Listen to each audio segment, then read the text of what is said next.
Moi du coup, mon rôle, oui, c'est tout ce qui est la partie végétale, donc toute la partie production, comme on peut le dire. Donc en gros, en tout cas ma mission que je me suis mis en tête, c'est voilà, Romain et Maya, ils ont pas à mettre, s'ils n'ont pas envie, ils peuvent pas mettre un pied dans le jardin et ça va se faire. Voilà, donc pour l'instant c'est ce qui se passe, donc je suis content. Ça se fait plutôt bien, malgré la saison un peu pourrie. Et Romain c'est le porteur du projet. Voilà, donc c'est lui qui donne la direction à tout ça. C'est grâce à lui si même après que tout le monde se soit barré, le lieu tienne toujours, mais qu'il ait toujours cette forme, toujours aussi bien. Et Maya du coup c'est tout l'événementiel et tout ça, donc toute l'organisation événementielle, donc plus la partie événementielle. Ce qui se passe en tout cas cette année, c'est que on a tous confiance les uns envers les autres. Donc ça c'est primordial quoi. Du coup il peut se passer à peu près ce qu'on veut, on sait ce qu'on pense au fond les uns des autres. Et ça évite beaucoup de soucis.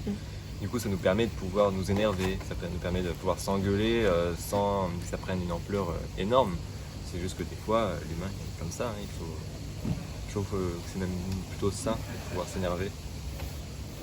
Ouais. Je sais que les premières années on essayait de ne jamais s'énerver parce que c'est pas non violent, etc. Mais ça pose vraiment énormément de problèmes et beaucoup de, comment on appelle ça, du passif agressif en fait. Ça développe énormément de... Tu dois dire des choses violentes, tu dois les dire de façon non violente et en fait c'est des fois un truc plus simple, plus concret, on en parle ensuite. Plutôt qu'un truc qui pourrait être plus torturant pour la tête.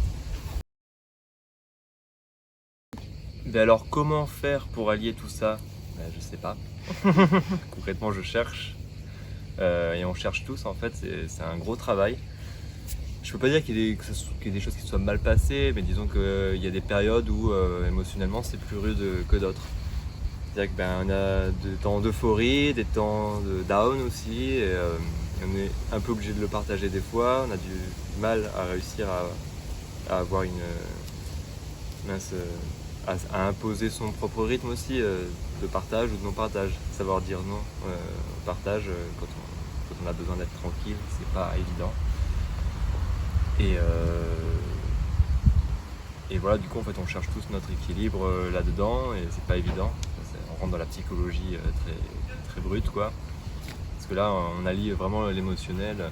Alors, autant dans un travail normal on peut se détacher émotionnellement, enfin moi je l'ai déjà fait à Bordeaux, je peux pas tenir si je ne me détachais pas entièrement.